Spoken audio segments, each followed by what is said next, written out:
Hello everyone, welcome and welcome back to my channel. तो अभी time देख सकते हो आप, 4 बज रहे हैं, 4:39 हो रहा है। 4 बजे मैं उठी थी, तो अभी फ्रेश अप होते होते 4:39 हो गए। तो देखते हैं आज का टारगेट हमें क्या है।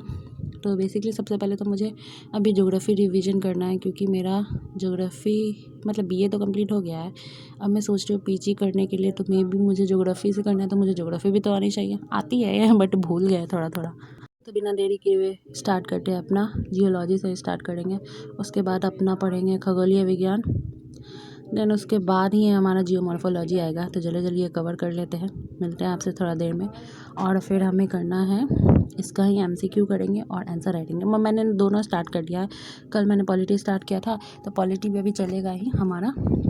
और बेसिकली मुझे और 2 लेक्चर लेने हैं कि थोड़ा बहुत ना, आप क्या करो ना, अगर आप न्यू हो, मतलब अभी आपने जस्ट यूपीएससी प्रिपरेशन स्टार्ट की है, तो आप लोग क्या करो, सिलेबस डाउनलोड करो। उसमें सिलेबस में जो कीवर्ड लिखे हैं ना, उनका जो है ना, आप वो बना लो नोट्स। तो ऐसे पता चल जाएगा आपको क्या क्या पढ़ना है, और जब आप लिखोगे ना तो आपको याद भी हो जाएगा। तो अभी मैं पढ़ रही थी ओरिजिन, कौन कौन सा सिद्धांत है। तो बिग बैंग थ्योरी सिद्धांत है, और भी 2-4 सिद्धांत सर ने लिखा आया हुआ है। तो इसके लिए मैं बुक पढ़ूंगी पीडब्ल्यू यूपीएससी वाला, और फिर 11-12 के एनसीईआरटी जो है वही। और मेरा एनसीईआरटी ज्योग्राफी के नोट्स तो बने हुए हैं 6, 7, 8, 9, 10। तो उसकी भी रिवीजन करनी है। बुक तो अब नहीं पढ़ना है, तो बस रिवीजन नोट्स रिवीजन नहीं होंगे अब। और ये वाला जो रिवीजन होगा ना, अब इसके शॉर्ट नोट्स में बना लूँगी तुरंत रिवीजन करने के बाद, क्योंकि जानते हो एक बार पूरा आप रिवीजन कर लेते हो ना, और बाद में फिर शॉर्ट नोट्स बनाने का बिल्कुल भी मन नहीं करता है। और लगता है यार वो भी चीज़ बल्कि लगता है कि फिर से इसको रिवीजन करो, फिर से शॉर्ट नोट्स बनाओ। सो तो अभी हम चलते हैं अपना पॉलिटी सेशन स्टार्ट करने। तो आज हमारा डे 2 है, ये वाला जो मैंने आपको दिखाया था। तो आप लोग बोलना कमेंट में, तो मैं आपको पीडीएफ शेयर कर दूँगी टेलीग्राम पे। तो आज हमें करना है प्रस्तावना, देन संघ और उसके राज्य क्षेत्र, और सिटीजनशिप। ये तीनों चैप्टर कर लेना है। फिर डे 3 में हमारा फंडामेंटल राइट, फंडामेंटल ड्यूटीज और डीपीएसपी ख़त्म होगा। तो मिलते हैं आपको अपने बुक के साथ। तो अभी मैं सोच रही हूँ बाहर जाके पढूँ, क्योंकि बाहर आप देख सकते हो सुबह हो गई है। तो ये रहा मेरा पॉलिटी का बुक, और मैंने स्टार्ट किया अपना। तो इसके भी शॉर्ट नोट्स बनाने हैं, तो अभी नए बनाए मैंने, वो भी बना लूँगी। तो स्टार्ट करते हैं अपना प्रस्तावना वाला चैप्टर। ऐसे सर ने तो नहीं बोला था, क्योंकि गाइड बुक है, आपको भी पता है पॉलिटी की है। लेकिन सारे टॉपर्स तो आपको भी पता है कि लक्ष्मीकांत ही सजेस्ट करते हैं। बेसिकली उसमें क्या है, टू द पॉइंट जो क्वेश्चन रहते हैं ना, वही चीज़ आपको क्वेश्चन में मिल जाते हैं। और बेसिकली जो सर ने नोट्स बनवाए हैं उसमें भी वही चीज़ें हैं, वही चीज़ को अच्छे से शॉर्ट फॉर्मेट में, यानी ईजी वे में आप जो समझ सकते हो ना, उसी फॉर्मेट में सर ने लिखा है। बट 2-3-4 चैप्टर के नोट्स नहीं है, तो मैं उससे ही पढ़ रही थी। उसके बाद फिर हम अपना, तो अभी आपको पता है उड़ान वाला भी बुक जो है हमें मिला हुआ है, तो उससे भी हम अपनी प्रीलिम्स की तैयारी कर सकते हैं। तो मैं सोच रही हूँ उसको भी मैं देखती ही चलूँ, क्योंकि अगर आप यहाँ पे बुक पढ़ ले रहे हो, यहाँ पे याद कर ले रहे हो, तो उसमें वही चीज़ आपको बहुत कम टाइम में याद हो जाएंगी। और बेसिकली उसमें क्या है ना, तो उसमें राष्ट्रपति और क्या होता है, गवर्नर, ये दोनों को सेम सेम एक ही पेज में डिफरेंस बिटवीन करके ना आपको दे दिया है। उसे तुरंत तुरंत ख़त्म कर देना है। तो आपका हो जाएगा, गवर्नर हो गया, राष्ट्रपति हो गया, प्रधानमंत्री के साथ सीएम हो गया, और फिर पीएम के साथ सीएम हो गया। और फिर एक और है ना, उसका जो मिनिस्टर वाला है, मंत्रिमंडल, तो कैबिनेट वाला भी हो गया उसमें। और बिहार वाला भी हो गया, बिहार वाला करें मतलब राज्य वाला, राज्य कैबिनेट, राज्य विधानसभा, विधान परिषद, फिर यहाँ पे जो है आपका, और फिर कैबिनेट वाला भी हो गया चैप्टर। और वो वाला बच रहा है हाई कोर्ट और सुप्रीम कोर्ट भी आपको मिल जाएगा। तो वो वाली बुक तो आपको ऐसे फ्लिपकार्ट वगैरह पे मिल जाएगी, उड़ान आप सर्च करोगे सीधे तो आपको मिल जाएगी। तो अभी हमारा बचा है लास्ट चैप्टर सिटीजनशिप, मिलते हैं वो पढ़ के। तो गाइस देख सकते हो, बस एक ही मछली जो बची है, बस मैं उसे ही देख रही थी। देन उसके बाद मैंने स्टार्ट किया अपना एथिक्स का लेक्चर। तो बेसिकली मैं अभी नोट्स नहीं बना रही हूँ, सर भी नोट्स अभी नहीं बनवा रहे थे उतना अच्छा से, लेकिन यार सच में बहुत अच्छा पढ़ा रहे हैं सर। देन एथिक्स के बाद मैंने किया अपना पेंडिंग लेक्चर, जो कि था मेरा इंटरनेशनल रिलेशन का। तो बेसिकली इसमें चल रहा है अभी नेपाल, इंडिया और भूटान, वो चैप्टर के मुझे नोट्स बनाने थे, तो मैं वही नोट्स अब बनाऊंगी। फिर जो हम शॉर्ट नोट्स बनाएंगे ना, प्रीलिम्स के लिए अलग और मेंस के लिए अलग ही बनाएंगे शॉर्ट नोट्स, क्योंकि प्रीलिम्स में जाइए 2-3-4 पेज में आपको तुरंत आपको रिवीजन कर लेना है, और जो नहीं याद है वही वाला उसमें इंक्लूड करेंगे। और जो टेस्ट सीरीज़ देंगे ना, उसमें जो क्वेश्चन हमसे नहीं बने हैं, उनके जो नोट्स बनेंगे वो वहाँ पे लिख देंगे, उसी नोट्स में बनाना है। जो प्रीलिम्स के लिए आप जो पर्टिकुलर 1 नोट्स बना रहे हो, 1 चैप्टर 1 पेज में ख़त्म करो यार, मतलब आगे पीछे 1 पेज में आपका 1 चैप्टर ख़त्म हो जाना चाहिए।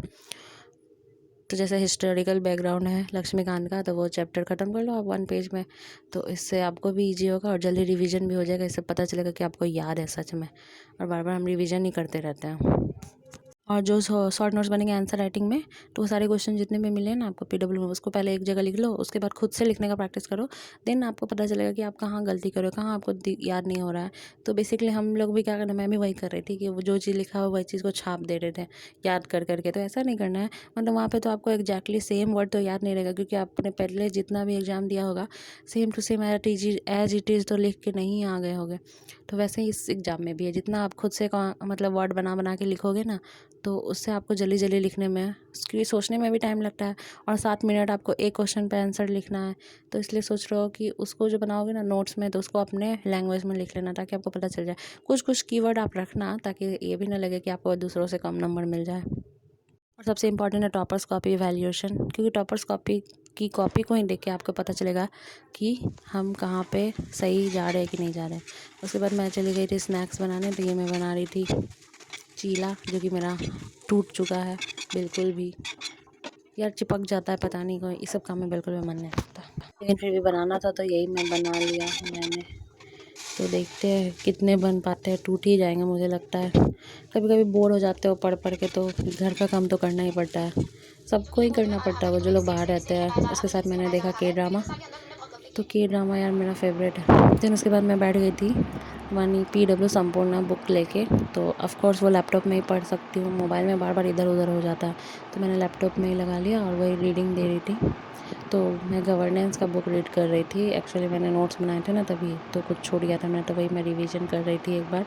2 चैप्टर पढ़ा है और बाकी सब चैप्टर तो कंप्लीट हो गए हैं। बच गया है अब हमारा ऑप्शनल। अब ऑप्शनल स्लॉट भी स्टार्ट करने वाले हैं हम, कल परसों से स्टार्ट कर देंगे, क्योंकि ऑप्शनल में भी मेरा बहुत छूटा हुआ है। तो मेरा आई थिंक भाषा खंड हो गया है, उसके नेक्स्ट वाला कविता खंड थोड़ा सा बचा हुआ है, और राम की शक्ति पूजा तो हो ही गया है, कुकुर मुत्ता भी हो गया है, और सब जो कमायनी वाला बचा हुआ है, और फिर साहित्य वाला भी बचा हुआ है। उसके बाद मैंने लिखा आंसर राइटिंग किया। तो 1-2 दिन पहले मैं जो आंसर राइटिंग क्वेश्चन लिख दिया था मैंने सोचा उसी की आंसर राइटिंग कर लेती हूँ एक बार, तो इससे पता रहेगा। तो क्या, तो 20 और 30 वर्ड्स में आपको इंट्रोडक्शन अपना ख़त्म करना है। देन आपको बॉडी जो मतलब जो क्वेश्चन में दिया हुआ है ना, वही चीज़ आपको लिखनी है। ऐसा नहीं है कि आप कुछ भी लिख सकते हो, पहले तो आप कुछ भी लिख सकते हो, यानी आप देखो आप क्या लिखना चाह रहे हो, तो आपको क्या नहीं आ रहा है लिखने, पहले तो लिखना शुरू करो। उसके बाद मैंने आदित्य सर के नोट्स देखे। उसके बाद मैंने लिया रिजल्ट मित्रा करके एक यूट्यूब चैनल है, वहाँ से आप पॉलिटी बहुत अच्छे से पढ़ सकते हो। यानी बेसिकली आपको यहाँ पे बता रहे थे अभी, मतलब डायरेक्ट संविधान किसे कहते हैं, संविधान क्यों पढ़ना ज़रूरी है, अनुच्छेद क्या है, मतलब जैसे जैसे संविधान का निर्माण हुआ ना सर ने टू द पॉइंट, यानी जो बेसिक होगा ना, जैसे जो जिसने कभी भी पॉलिटी नहीं पढ़ी होगी उसके लिए ये वाले लेक्चर्स बहुत ही फ्री ऑफ कॉस्ट है, आप लोग जाके देख सकते हो, मैंने टेलीग्राम पर डाल रखा है। फिर मैंने किए जो अपने बच गए थे एथिक्स के लेक्चर, वो वाले लेक्चर। सो गाइज आज के लिए तो बस इतना ही होगा, और प्लीज़ वीडियो को पूरा देखा करो, आपसे यही रिक्वेस्ट है, और प्लीज़ चैनल को सब्सक्राइब कर देना। Okay bye.